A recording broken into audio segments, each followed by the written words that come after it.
Alright, this week we're taking a look at the claws of Axos. What is this? What's going on? There's so much happening at once and we've only just started.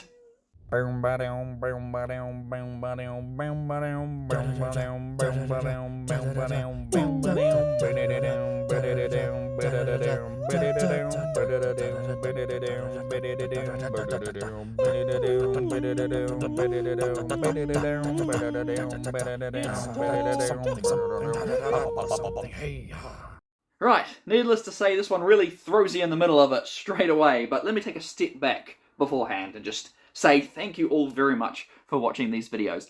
At the time of recording, which is late March 2023, two of my classic Doctor Who reviews have recently just hit 100 views each, those being the Crotons, of all things, and the War Games, which is lovely, and it really means the world to me, so thank you. Also, according to one of my regular viewers, T.A.R.D.I.S Milkshake, all views and opinions expressed in the following video are in fact false. Apparently, the Claws of Axos is the peak of Season 8, and I do apologise for being wrong. So today, as I just said, we have the Claws of Axos, the halfway point of Season 8, and thankfully a nice short four-parter. 1971 is showing me some mercy after so many long serials in a row.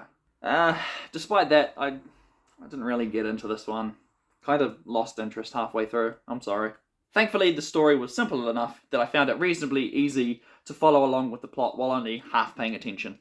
And actually, I almost recommend this one as a nice background story. A nice bit of classic Doctor Who to chuck on the telly in the background. In fact, the story of how I got this DVD is probably more exciting.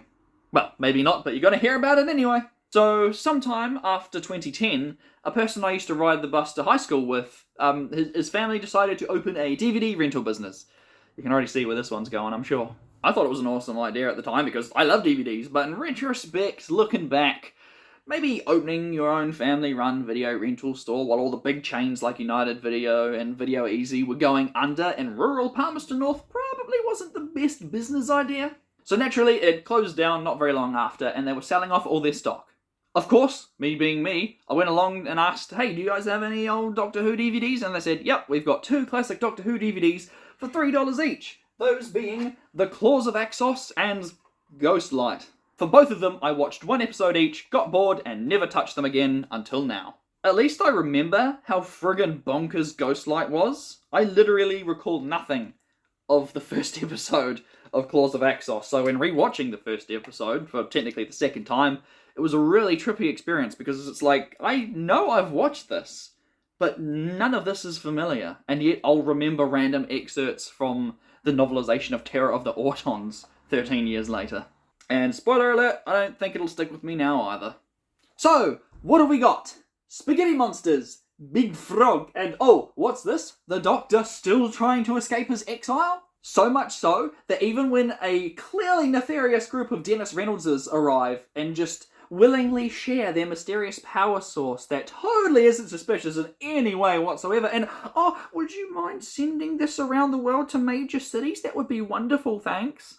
His first thought is, sweet, new power source, time to gab it. Peace out, Briggs. Miss you, Joe. Bye! Man, if the third Doctor actually figured out a way to fix his TARDIS, he really wouldn't hesitate to just up and abandon everyone at a moment's notice. How very first Doctor of him. The Axons are the bad guys, and they want to eat the world, or something like that. I don't know, it didn't seem worth paying attention to. Cool practical effects, though. It's a nice switch your brain off and enjoy a silly sci-fi adventure. Oh, and when I say silly, I mean it. When I saw what happens to a poor unit soldier, I was taken so off guard that I could not stop laughing hysterically. So much so that I had to show my friend that I live with. Because up until this point, the spaghetti monsters, they didn't do anything. What? What is this blood? He just explodes. I can't end it here. What else? The Master's in it. Captured off screen by the Axos, whatever. So he does some wheeling and dealing and backstabbing, you know, typical Master shenanigans. Probably wasn't even needed for the story, but we get more Roger Delgado, so that's always a plus. Also, he's upgraded his stupid mind control powers, so now he no longer has to make eye contact with you. All he has to do now is just whisper behind you and voila, you're under his control. So stupid. Imagine if the modern series Master did that just for a laugh. No, the modern series master just does totally normal things like shooting lightning from his hands like something out of Star Wars. Ooh, tell you what, here's a little bit of interesting lore that was said in passing. When reading the Doctor's mind, one of the Golden Geezers says something about exploring the blocks the Time Lords imposed on the Doctor's mind. So that one throwaway line from Spearhead in Space did have some weight to it. If taken at face value, that actually makes a lot more sense now. Not only did they disable the TARDIS and install a subroutine, so like if he did manage to fix it, it would still take him back to Earth. They also erased the part of his mind with the information that would help him, know how to fix the TARDIS console unit. Maybe that's why the Master's in this episode. Nah, who am I kidding? He's just a really cool villain. Looking at the bigger picture, I'm starting to question my enjoyment of the Third Doctor.